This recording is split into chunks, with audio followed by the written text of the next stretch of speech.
नमस्कार, बहुत स्वागत है आपका NH 24/7 पर। आप देख रहे हैं खबर विशेष उत्तर प्रदेश और मैं हूं आपके साथ साधना पांडे। उत्तर प्रदेश की तमाम खबरें आप तक पहुंचाएंगे। बारी बारी से शुरुआत करते हैं मेरठ के साथ। मेरठ के सरधना क्षेत्र में निर्माणाधीन मेजर ध्यानचंद स्पोर्ट्स यूनिवर्सिटी पश्चिमी उत्तर प्रदेश और पूरे प्रदेश में खेलों के एक नए मानक को स्थापित करेगी। गुरुवार को सीएम योगी आदित्यनाथ ने मीडिया से बातचीत की और कहा कि हॉकी के जादूगर मेजर ध्यानचंद के नाम से प्रदेश की पहली स्पोर्ट्स यूनिवर्सिटी का निर्माण मेरठ में होना गर्व की बात है। उन्होंने बताया कि यूनिवर्सिटी का लोगो, फ्लैग और यूनिफॉर्म लॉन्च कर दिए गए। ये यूनिवर्सिटी युवाओं को आधुनिक खेल के साथ अवसंरचना, प्रशिक्षण और मार्गदर्शन का बेहतर मंच देगी, जिससे प्रदेश में खेल की संस्कृति मजबूत होगी। राष्ट्रीय और अंतर्राष्ट्रीय स्तर पर खिलाड़ी तैयार होंगे। तो एक महत्वपूर्ण सौगात जो कि मेरठ को मिलने जा रही है। मेरठ में प्रदेश के खेल के नए मानक स्थापित होंगे और आधुनिक खेल को अवसंरचना मिलेगी। खिलाड़ियों को बेहतरीन मौका मिलेगा। मेरठ में तैयार हो रही है major Dhyanchand sports university.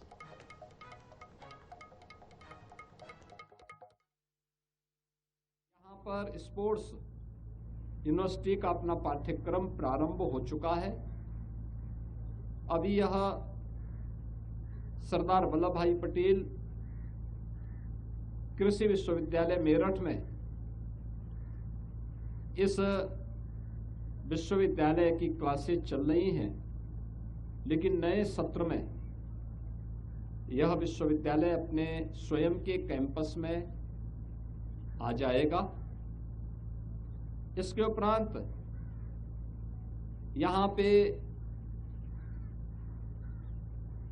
12 routine के जो हमारे खेल हैं उनके साथ ही जो परंपरागत अन्य खेल हैं ऐसे 6 उनको भी शामिल करते हुए 12 ऐसे अलग अलग विधाओं से जुड़े हुए स्पोर्ट्स को लेकर के यहाँ पे पाठ्यक्रम, डिप्लोमा, डिग्री और पोस्ट ग्रेजुएशन के जुड़े हुए पाठ्यक्रम और इस फील्ड से जुड़े हुए शोध के पाठ्यक्रम भी विश्वविद्यालय में प्रारंभ होंगे।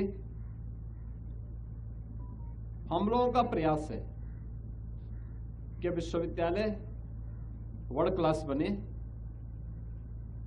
भारत की खेल सामर्थ्य को वैश्विक मंच पर ले जाने के आदरणीय प्रधानमंत्री जी के विजन को आगे बढ़ाने के लिए अपना योगदान दे सके। और इसके लिए अभी से विश्वविद्यालय के सामने टारगेट भी दिया गया है, क्योंकि एक और केंद्र और राज्य सरकार खेल और खेल संस्कृति को तेजी के साथ आगे प्रोत्साहित कर रही है। विश्वविद्यालय को बहुत स्पष्ट निर्देशित किया गया है कि अच्छी फैकल्टी तैनात हो, पूर्व खिलाड़ियों को कोचेज के रूप में उनकी सेवाओं को यहां पर लिया जाए।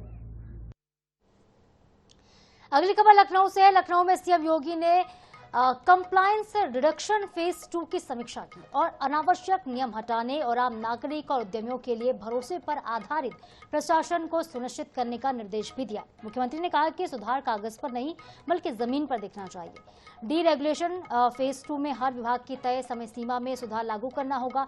मुख्यमंत्री ने स्पष्ट किया है कि डीरेगुलेशन का मतलब नियंत्रण समाप्त करना नहीं है, बल्कि जो आवश्यक नियंत्रण है उसको हटाकर नियमों को सरल और पारदर्शी बनाना है।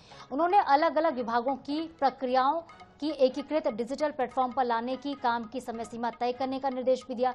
कंप्लायंस रिडक्शन फेज 1 के बेस्ट स्टेट रैंकिंग के बाद अगले कदम के रूप में कंप्लायंस रिफॉर्म्स को संस्थागत तौर पर रणनीति तय की गई है। ऑनलाइन और ऑटो अप्रूवल सिस्टम को प्राथमिकता दी जाएगी ताकि औद्योगिक गतिविधियों को गति और तेजी मिले।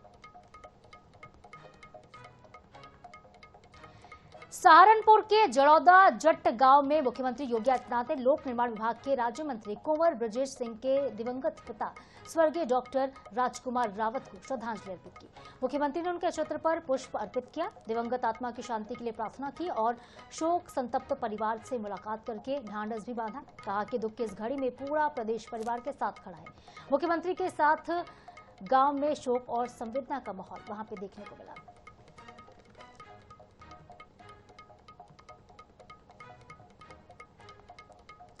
उत्तर प्रदेश के प्रयागराज में स्थित संगम घाट पर स्वामी अविमुक्तेश्वरानंद शंकराचार्य और प्रशासनिक अधिकारियों के बीच हुई धक्का मुक्की की घटना के बाद प्रदेश की सियासत गर्मा गई है। इस पूरे मामले पर प्रतिक्रिया देते हुए कैबिनेट के मंत्री संजय निषाद ने कहा है कि देश संविधान के मुताबिक चलता है और सभी को संवैधानिक मर्यादा और प्रक्रिया का पालन करना चाहिए। उन्होंने स्पष्ट किया कि कानून सभी के लिए समान है। तुष्टीकरण के मुद्दे पर संजय निषाद ने कांग्रेस समाजवादी पार्टी पर निशाना भी साधा। कहा कि देश तुष्टीकरण से नहीं चलता बल्कि समावेशन और संतुष्टि की भावना से आगे बढ़ता है। उनका कहना है कि समाज के हर एक वर्ग को साथ मिलकर और मजबूत विकसित भारत की पहचान बनना होगा।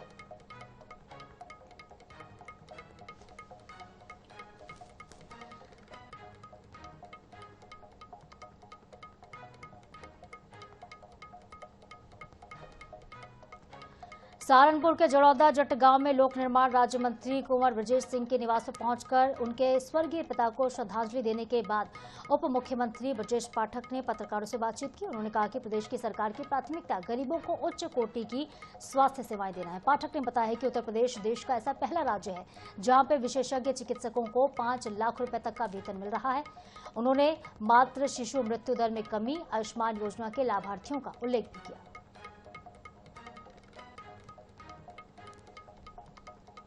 लखनऊ में समाजवादी पार्टी के महासचिव शिवपाल यादव ने कहा है कि एआईएमआईएम से गठबंधन की कोई चर्चा नहीं हुई है। पार्टी हमेशा अकेले दम पर ही सरकार बनाने का प्रयास करेगी। उन्होंने बीजेपी पर आरोप भी लगा दिया। वो कहा कि संतों का सम्मान बीजेपी नहीं करती, संविधान का पालन बीजेपी नहीं करती। शिवपाल ने आगे कहा कि बीजेपी अगर संतों के साथ ऐसा व्यवहार कर रही तो विपक्षियों के साथ कैसा करेगी। उन्होंने जनेश्वर मिश्र को याद करते हुए कहा कि उन्होंने समाजवादी पार्टी को ऊंचाइयों तक पहुंचाया। आज हम उनको नमन करते हैं।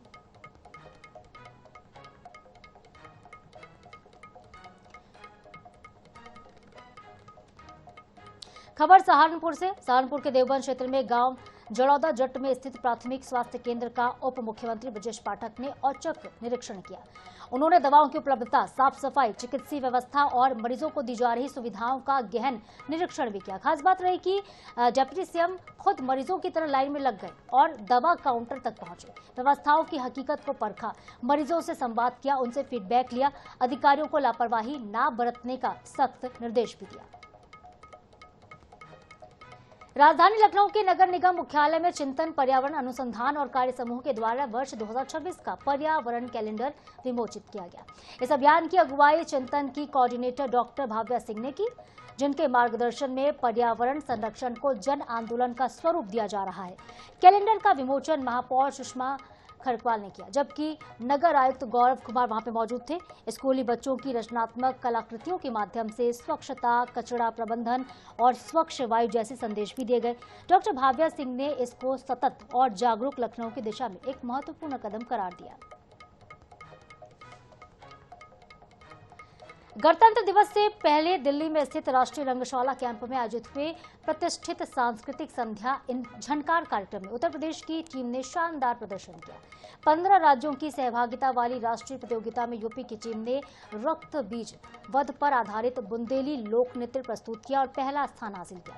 कलाकारों की प्रभावशाली भाव भंगिमाएं, लयबद्ध नृत्य और पारंपरिक वेशभूषा ने दर्शकों और निर्णायकों को मंत्रमुग्ध कर दिया। प्रतियोगिता में तमिलनाडु दूसरे स्थान पर और महाराष्ट्र तीसरे स्थान पर रहा। ये उपलब्धि यूपी की समृद्ध लोक संस्कृति को राष्ट्रीय मंच पर दर्शाती है।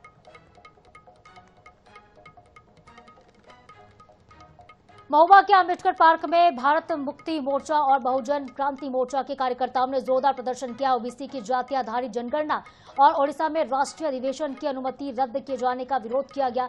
प्रदर्शनकारियों ने आरएसएस और बीजेपी पर संवैधानिक अधिकारों के हनन का आरोप भी लगा दिया।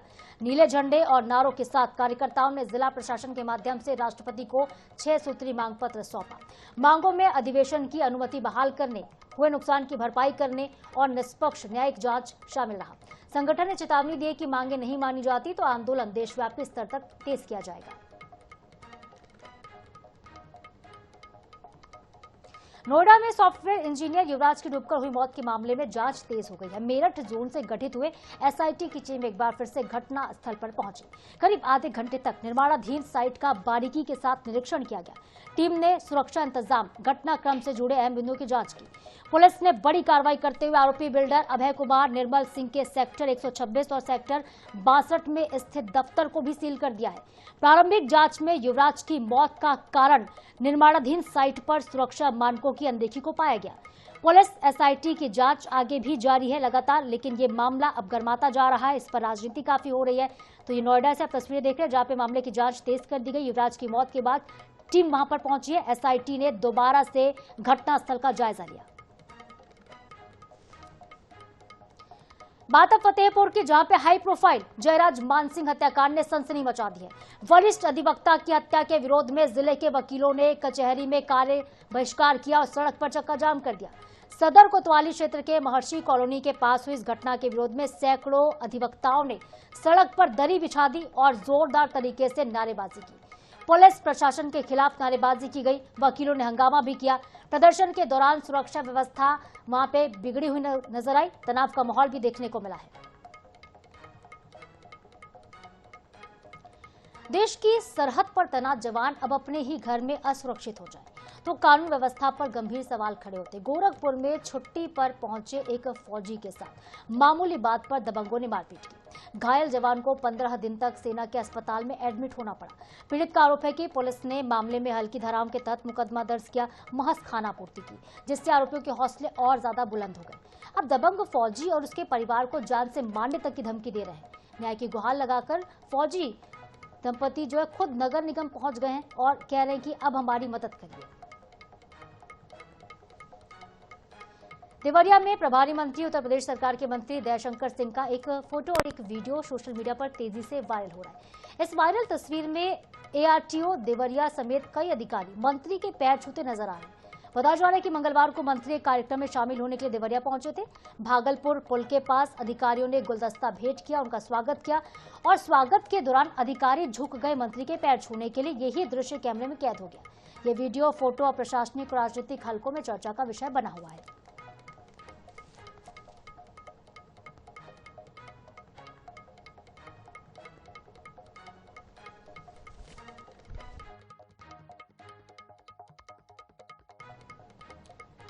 कौशाम्बी जिले से दिल दहला देने वाली घटना सामने आई है। पैसे की जरूरत के चलते एक मां ने अपने 6 महीने के दूध में बच्चे को 95,000 में बेच दिया। बच्चे के पिता ने इस मामले की शिकायत थाने पहुंचकर की है। आरोप है कि प्रयागराज की एक महिला के माध्यम से बच्चे को बेचा गया है।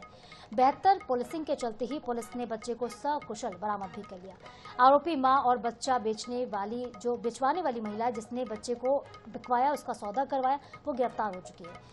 सीओ जेपी पांडे ने बताया कि दोनों महिलाओं को जेल भेजा जा रहा है। ये मामला पश्चिम शशीरा थाना क्षेत्र के खरौना गांव का है।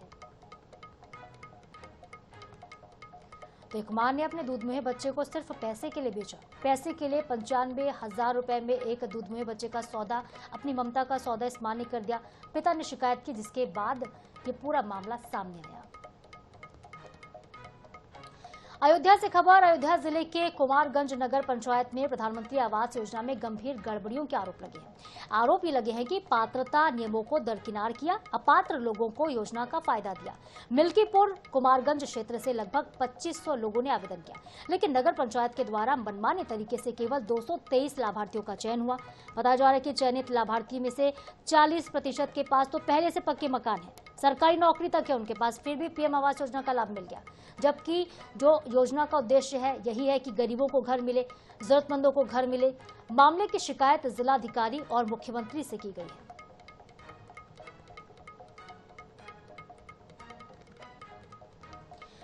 फतेहपुर में एक सप्ताह के भीतर 5 हत्या से सनसनी फैल गई। देर शाम सदर कोतवाली क्षेत्र के महर्षि कॉलोनी के पास वरिष्ठ अधिवक्ता जयराज मानसिंह की हत्या के मामले ने तूल पकड़ लिया। घटना के विरोध में अधिवक्ताओं ने कार्य का बहिष्कार किया। पटेल नगर चौराहे पर सड़क पर जाम करके प्रदर्शन किया गया। पुलिस और प्रशासन के खिलाफ नारेबाजी की गई।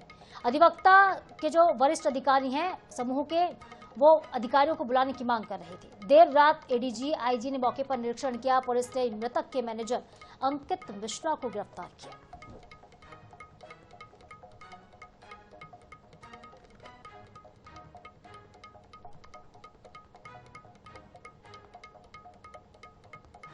अगली खबर लखीमपुर खीरी से। पलिया क्षेत्र में बाघ का आतंक देखने को मिला है। जैसे ही बाघ वहां पर पहुंचा, दहशत का माहौल देखने को मिला। दुधवा वन रेंज में ग्राम देवीपुर में गन्ने के खेत से 4 साल की एक मासूम को बाघ उठाकर ले गया। कुछ दूरी पर बच्चे का अध खाया हुआ शव मिला है। घटना के समय पिता मजदूरी कर रहे थे और मासूम पास में बैठा हुआ था। हादसे के बाद परिजनों में कोहराम मच गया। गांव में दहशत का माहौल है, डर का भी माहौल है। लगातार इस तरह से बाघ हमला कर रहा है। जानकारी पर वन अमला वहां पे पहुंचा और बाघ की तलाश और सुरक्षा के उपाय शुरू कर दिए।